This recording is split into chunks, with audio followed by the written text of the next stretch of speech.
I want to welcome you to the January 29th, 2023 message here at Meadowbrook Baptist Church called 12. That's right, the number 12 from Mark chapter 3, verses 13 through 19. In 1967, Lee Marvin played the role of Major John Reisman in a World War II movie directed by Robert Aldrich. Lee Marvin co-starred with such famous actors as Ernest Borgnine, Charles Bronson, George Kennedy, Ralph Meeker, George and Telly Savalas, and several other actors, 13 in all. In this World War II movie, Marvin is Major John Reisman, and he's given the task of transforming 12 convicts into a fighting force and a demolition group assigned to go behind the lines the day before D-Day and to bomb or to blow up a French chateau filled with the high-ranking German officers, thus disrupting their chain of command right before the major D-Day attack in 1994. Their mission, I believe, in the movie was successful. I'm not sure if any of the 12 or actually 13 died in the movie, but they were given this name, The Dirty Dozen, and that was the name of the movie, based on a book of the same title written in 1965 that was inspired by and based upon a group of 13 demolition specialists in the 101st Airborne that were headed by a Sergeant Jack McNeice. They actually did parachute behind enemy lines the day before D-Day of June 5th, 1944, and blew up several key targets and held certain bridges. And they were known as not the Dirty Dozen, but the Filthy 13, including Sergeant McNeice. And the reason they were called the Filthy 13 is that they didn't shave or wash their faces. Instead, they used a ration of water to boil some animals that they had killed. And so they were known as the Filthy 13. But this morning, I want to tell you, however, about a much greater group of 12 men, really 13, 12 that were led by one man above all men, the Son of God, God in the flesh, fully man, fully God, Jesus Christ. And he called 12 men to come to him one day on a mountainside, and that calling upon their life and the time they spent with him and the purpose that he assigned to them and gave them to accomplish not only transform their lives, but still is transforming the world today. And today, as we look at the calling of these first 12, or these 12 apostles, in Mark 3:13 through 19, I want us today to see that Christ is calling us to come to him as well, to be with him, that he might send us out to preach, and that we might have authority to defeat the demonic forces in the world today and have our lives transformed forever. You and I might not be one of the 12, but we are among the chosen, the called out ones that Christ has called to be with him and to serve him. As we see in Mark 3:13 through 19, which I'll read now,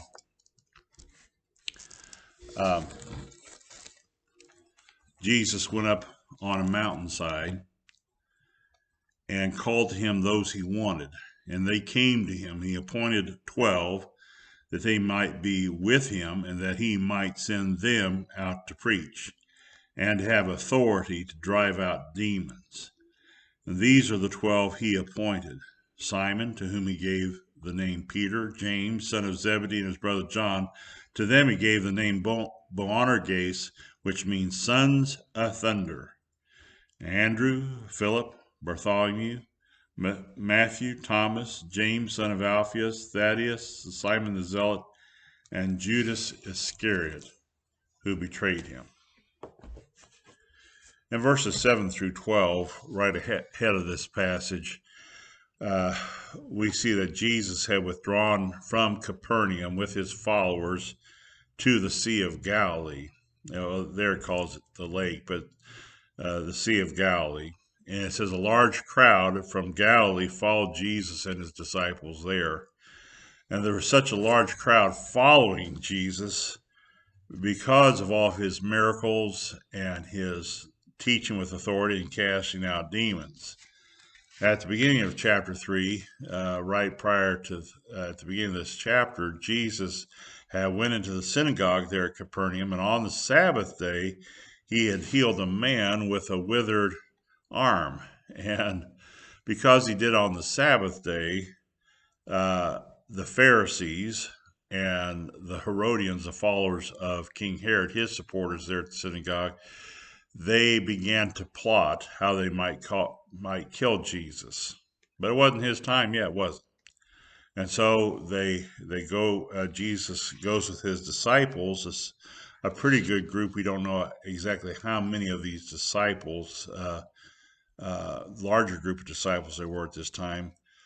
But after the crowds found out where Jesus were, they left there from Capernaum and Bethsaida area, and they went out to where Jesus was on the shores of the Sea of Galilee. And I believe that they went out there perhaps because of curiosity, perhaps of the spectacle. I mean, you got someone who's healing, cast out demons, and all this. In fact, there were not just a huge crowd from Capernaum and those little towns around there, but it says there in verse 8 that word got out about all that Jesus was doing, and many came from Judea, Jerusalem, Idumea, which is Edom, that's southeast of the Dead Sea, and the region across the Jordan around Tyre and Sidon. So literally, people were coming from every direction. They were coming from the southeast, Edom, probably about, I would guess, 75, 80 miles away. They were coming from all over Galilee. They were coming from the other side, east of the Jordan River. They were coming from the north, from the west and southwest, from Judea, and they were coming from the northwest up there, Tyre and Sidon on the Mediterranean Sea. So literally, people were coming from every direction, and the crowd was huge. We know that in other places here of large crowds, like the day when Jesus fed the 5,000 men, mentions, the feeding of the 5,000, just talking about the number of men that were there. And so there was many more than that. And another time he fed 4,000. So, I mean, these were pretty good groups of people, and maybe far exceeding 5,000 or 10,000. We don't know. And I mean, everybody's impressed by a crowd. I mean, even, if you have a large church and a big crowd, the place was packed in there, there's the musicians and this and this and that, or, everywhere from concert halls to sports stadiums, people are drawn to see the amazing players or the amazing musicians, or there in Washington, D.C., when the National Mall is filled with people protesting or are there for a special event. The large crowds seem to draw attention. The crowds were curious. The crowds were pressing so much upon Jesus here that he had to get in a boat and push off from shore, so that, I mean, the crowds were wanting to touch him. Oh, I actually touched Jesus. Or some of them thought that if they touched Jesus, they would be healed. And I think there's another place where it says, and all who touched him were healed. But, the crowd was curious. And there's crowds today of people. And sometimes people find comfort in being anonymous. They Perhaps they want to go to a church that's larger so they can just kind of melt into the background. No one will put them on the spot, or no one will know when they're there or not there, and they can just remain anonymous and incognito. But we see that Jesus, however, is not interested in the large crowds. I mean, he's interested in every person, but just because there's a big crowd, he was wanting something much closer, a personal relationship. And he took his disciples, and they left the lake area, and they went up onto the mountainside away from the crowds. Now, if you start climbing up the mountain, that kind of thins out the crowd some. And the crowd, I mean, it could have been towards nightfall, but the crowd is not up there. It's just the group of disciples, which, again, I don't know exactly how many were in this grouping called the disciples at that time. But he takes them out to the mountainside, and he called to him, it says, those he wanted, and they came to him. Can you imagine? Jesus is thinking of you by name, and he calls you by name, David, come to me, or James, or Michelle, or Susan, whatever your name is, come to me. He knows you by name, and he is one. It says those he wanted, and that he thinks about us particularly. Coming up, I think on April 24th, they're at Union Station, Kansas City. They're having the 2023 NFL draft, and it'll be on TV and a big to-do. And out of the thousands and thousands or several thousands of NCAA football players that are graduating seniors, or those who are leaving early to be drafted, only out of those thousands of the best football players, only 256 are chosen. 256. And then not all of those who are chosen, do they wind up going very far. But imagine 12. That of all the people, Jesus has you in mind, and he calls you by name, those he wanted. What an incredible thing that the King of Kings, that Jesus Christ knows your name, and he says, hey, David Van Bever, come on down. You're not the next contestant on The Price is Right, but come. I want you to follow me. And he says he called them to come to him, and they came to him. He doesn't force that on you. They came to him. He called them, and they came to him. Now, this thing of calling, is Jesus truly calling out my name? I mean, the word in Greek for church is ekklesia, called out ones. And the Lord is calling out people by name, speaks to your heart. He knows your name. He knows everything about you, and he wants you to follow him.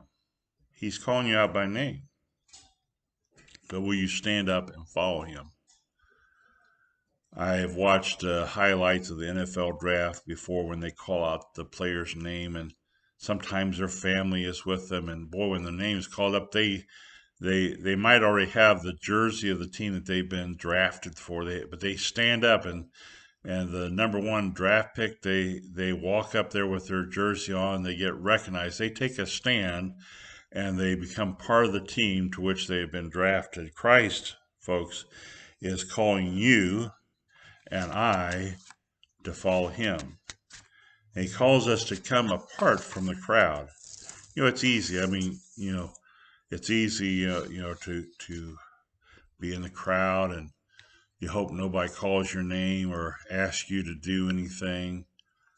And it's fun. It's fun to watch NFL or NCAA or football, whatever you enjoy watching.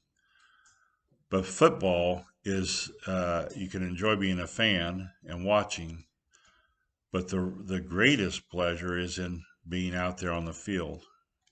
Christ is not calling you to be part of the crowd. He's calling you to be on his team.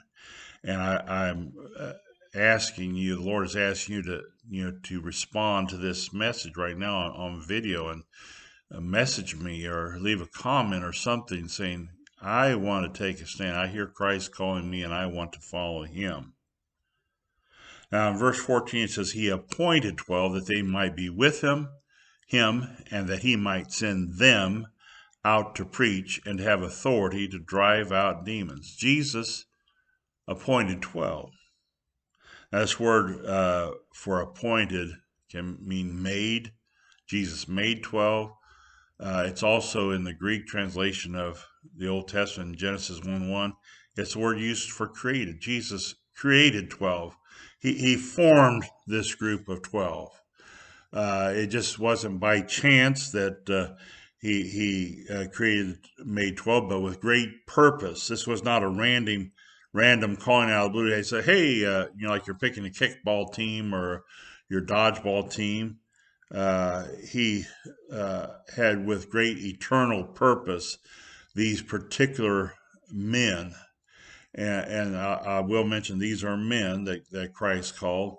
There were women. We know from Luke chapter 8, there's several women that traveled around too. But as far as those he called to be with him, and to send them out, he chose these men. We need men to stand up. Nothing wrong with the women standing up, but Christ particularly, he called these men to be with him and creating the 12. The 12. Why 12? 12 is an interesting number. I learned a lot about 12 this week. In fact, the word 12 comes from, I think it's Old English. It means two left. Two left. Now, just a second here. So 12, number 12, it comes from an Old English, two left. Two left. What do you mean two left? Well, it means after you've counted to 12, there's two left over. Two left. That's you put those two words together and it somehow comes up with 12. And 11 is one left. It's left 1, 11. So go figure. But 12 is a interesting number. Particularly, it can be an expensive number here recently with the price of a dozen eggs at nearly $6. 12 in the ancient world around this time, and really before this time in Mesopotamia, 12 was kind of a base number for counting. They kind of based the counting on 12s. A lot of times we base it on 10 because of 10 fingers, but they also counted with their fingers, but they would use their thumb, and your 4 fingers. There are 3 bones in each finger. 1, 2, 3, 4, 5, 6, 7, 8, 9, 10, 11, 12. And then the other hand, for every 12, you would count off 1, 12, 2 groups of 12, 3, 12, all the way up to 12 groups of 12, which is a gross. 12 dozen is a gross. So as a number of completeness, you have the 144,000 there in Revelation and so forth. So 12 throughout the Bible has a number of wholeness, completeness. You have 12 months in a year, 12 lunar cycles in a year, 12 hours in each half of a day. The ancient Greeks, they developed a system of 12 gods, and the gods there at Olympia, 12 astrological signs. I believe having 12 jurors on a jury also goes back to something in the ancient world. King Arthur, in more recent times, had 12 knights at his round table. There are 12 inches in a foot, and on and on. But when you get to the Bible, you have Abraham's son Ishmael by Hagar. Ishmael went on to have 12 sons. And then Abraham's son Isaac had Jacob and Esau. And Jacob, whose name was changed to Israel, he has how many sons? 12 sons. And so Jesus is choosing 12. And this is not by just, what number would work? Well, 12 is an important number to Israel, but Jesus has come to establish eternal kingdom. And in fact, in Matthew 19:28, Jesus told the 12, "Truly I tell you, at the renewal of all things, when the Son of Man is on his glorious throne, you who have followed me will also sit on 12 thrones, judging the 12 tribes of Israel." So 12 is a number associated with the kingdom of God, that Christ came to establish his kingdom, and he's chosen these 12 to be a part of his setting up the kingdom. And he calls the 12. And Mark, there are several passages, I looked at all of them in Mark, because Mark prefers to use not the term apostles, but the 12, the 12, the 12. And I believe then after Judas commits suicide, he refers to the 11. And that's, I think, also in the other Gospels as well. But why did he choose these 12? He chose them for a purpose. First of all, that they might be with him. More than anything, we are created for relationship with God, that we might bring glory to him, and that we might be in relationship with him. And he chose these men, first of all, that they might be with him. Now, in those days when you were called to be a follower of a famous teacher or rabbi, you literally followed that person. Wherever they went, you were with them all the time. That's how you learned. You ate with them, you watched their example, and as you walked along the way, there would be times of discussions and questions and listening.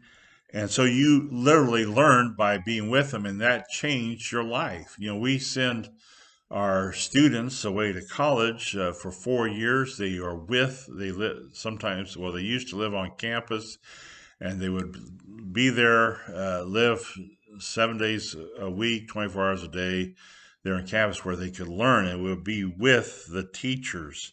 And we send our young people to the military, and they're even more so, 7 days a week, 24 hours a day. They're training, they're with their leaders, and they're learning. And but it is a term of relationship. Jesus calls us to be with him. And when you're with someone, let me tell you, that will change your life. For the past 29 years coming up, my wife and I have been with each other 7 days a week, 24 hours a day. And being with someone is a term of relationship. And first and foremost, Jesus created the 12 that they might be in relationship with him, and their lives would be changed forever and transformed, and that he might send them out. That's where the word apostle comes from. The word apostle is just an English transliteration, I guess you would say, of the Greek word apostello, which means to send, or apostellein is to send. The apostello is I am sending. But you don't need to know that. These 12 were with Jesus so that he might send them out. They were with him in the upper room. They were with him when he did these miracles. They were with him as he taught. They were with him in private as he explained the parables. They were with him all the time, all the way to the end there in the Garden of Gethsemane, and they witnessed the cross from a distance, but then they were with him in the upper room. They witnessed the risen Savior. They were with him, and so that he might send them, that's what makes them apostles, send them out to preach. And this is the word caruso, not, skip that. Caruso's like some sea story or something, I forget. I shouldn't have even mentioned that. Kerusso means to herald forth. It's a word that described the work of a messenger of the king who would go from town to town. As he reached a town square, he would cry out the message and announce the king's wishes or commands or whatever to the people. And Jesus chose these 12, made these 12, created this group so that they might be with him and so that he might send them out to proclaim the news of the kingdom. Isn't that what he sent us? He says, all authority on heaven and earth has been given to me. Go and make disciples of all nations. We have been sent. And not only to proclaim the good news, but to cast out, to drive out demons. And he says, and to have the authority to cast out demons. Now, in Mark chapter 6, verse 7, just a couple, 3 chapters, not very long after they've been with Jesus, he's been sending them out. He sent them out to proclaim the good news, to heal. And it says here, he gave them the authority to drive out impure spirits or demons. Now, we're in a spiritual battle, and he authorizes us to proclaim the good news on his behalf and to be involved in this battle. He wants to work in and through our lives so that the devil might be defeated and people might be set free. As you know, I like watching old westerns like Gunsmoke, and every once in a while the Matt Dillon, the marshal, will form a posse or whoever the marshal sheriff is, and they have these guys, raise your right hand and repeat after me. And then he gives them a 10 star or a shield or something that shows the authority of the higher up that they are going as representatives in the name of the law. We have been authorized.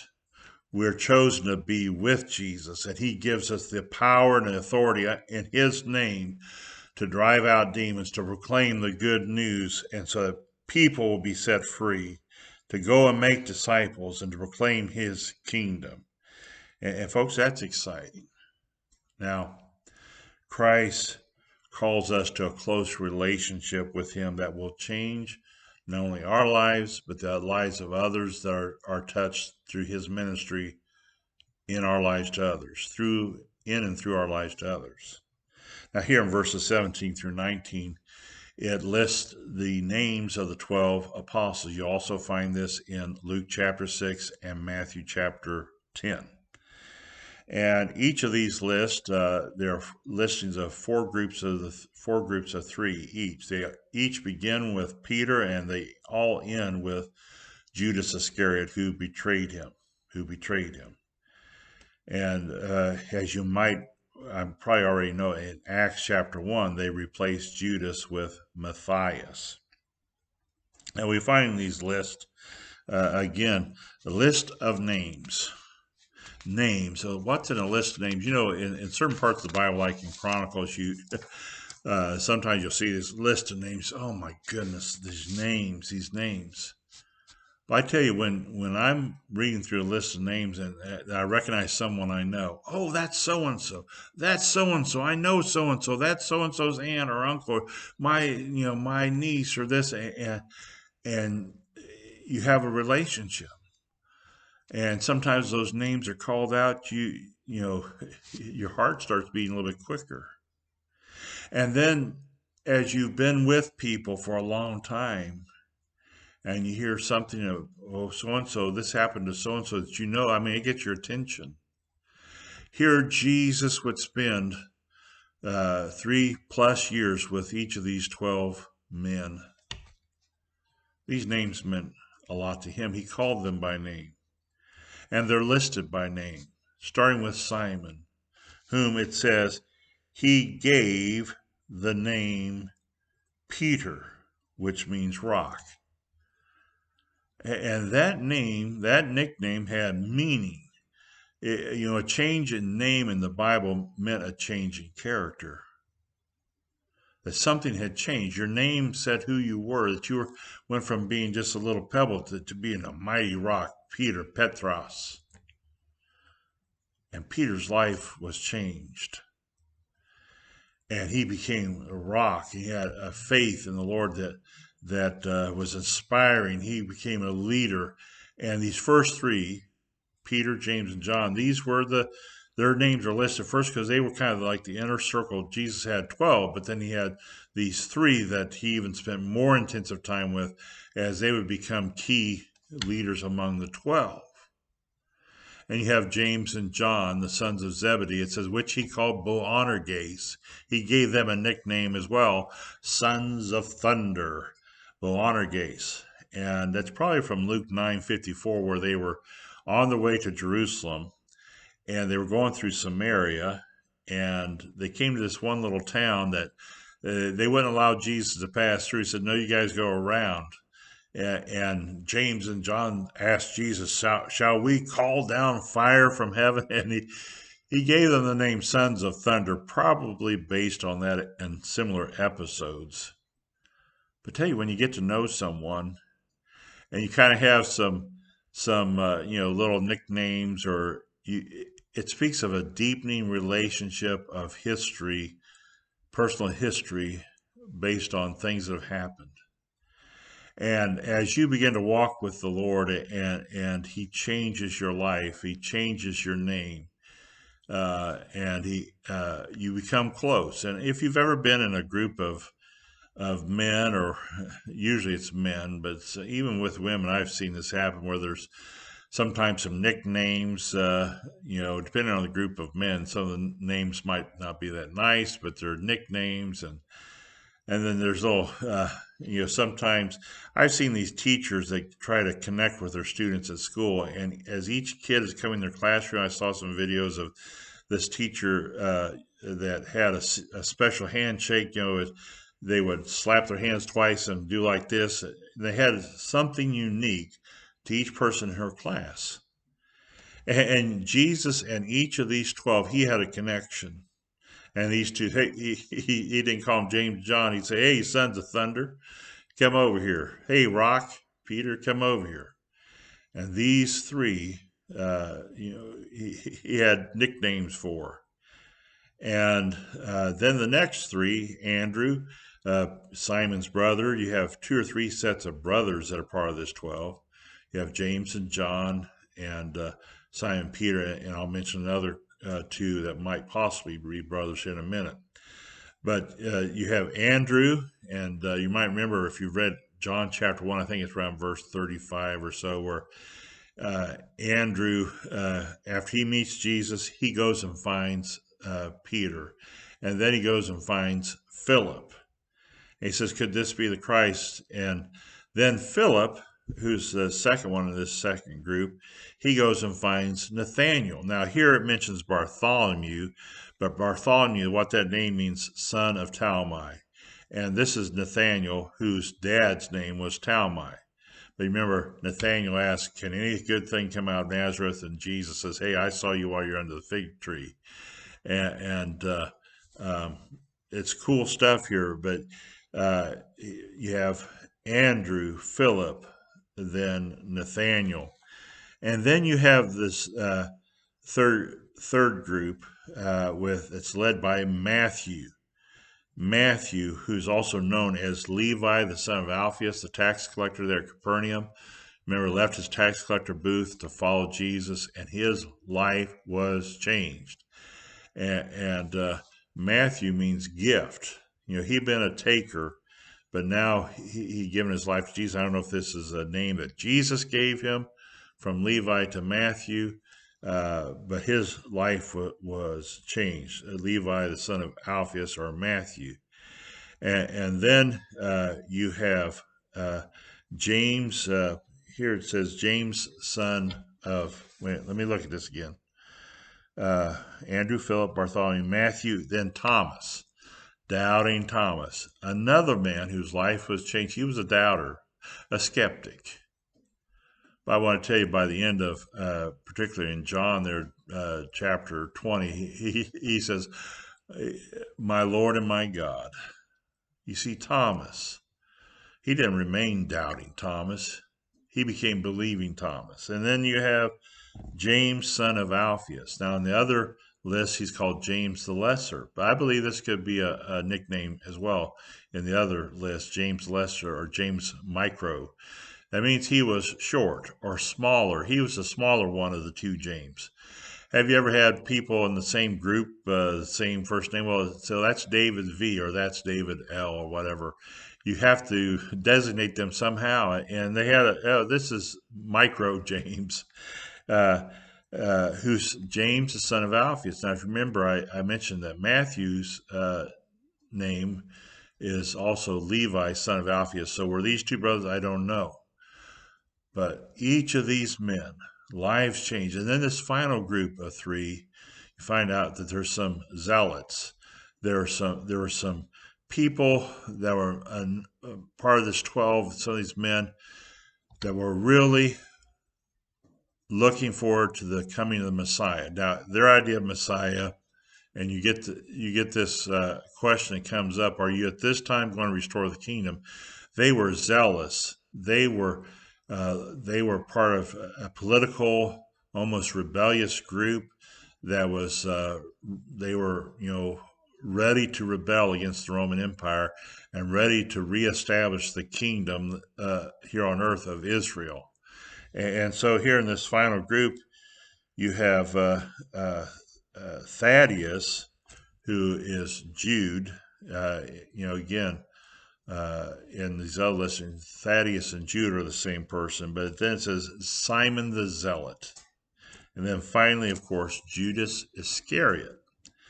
And we find that Judas is one of these that's looking for earthly grandeur, overthrow, that perhaps he will be part of this new kingdom and one of the main leaders. And of course, he's totally disillusioned and deceived by Satan. And Judas Iscariot, that last word can mean he was from the town of Kerioth in Judah. He's the only one from Judah. The rest are from Galilee. Or it can mean Iscari. It was the name of this other group of zealots that were known for carrying these short swords that were used to assassinate people. But regardless, this is the most tragic one. And you think, well, why did Jesus choose him? Well, Jesus did it partly, it was to fulfill Scripture. It says that he will be betrayed. One who's close to him will lift up his heel against him. And he'll be betrayed for 30 pieces of silver. All this is prophesied. So even this one that Jesus chose, he was chosen for a purpose so that God's kingdom might come. But the tragic thing is that Judas had been with Jesus and his life was not changed. To be that close with Jesus and yet be totally self-focused on the things of this world. Well, I tell you, it's exciting to know what Jesus did through these 12 men. The world was forever changed. In fact, there's one place in Acts that says these people that have turned the world upside down have come here as well. And, what God can do through just 12 people, or just 3, or just 1. You're watching this right now. Christ is calling you by name.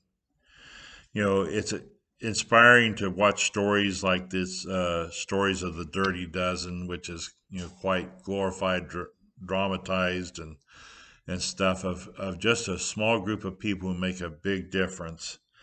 But in the real world, Jesus Christ is calling you and I to be with him, and that that we might answer his call and step away from the crowd and follow him. And then he will forever transform your life and will send you out to change the world to help establish his eternal, victorious kingdom.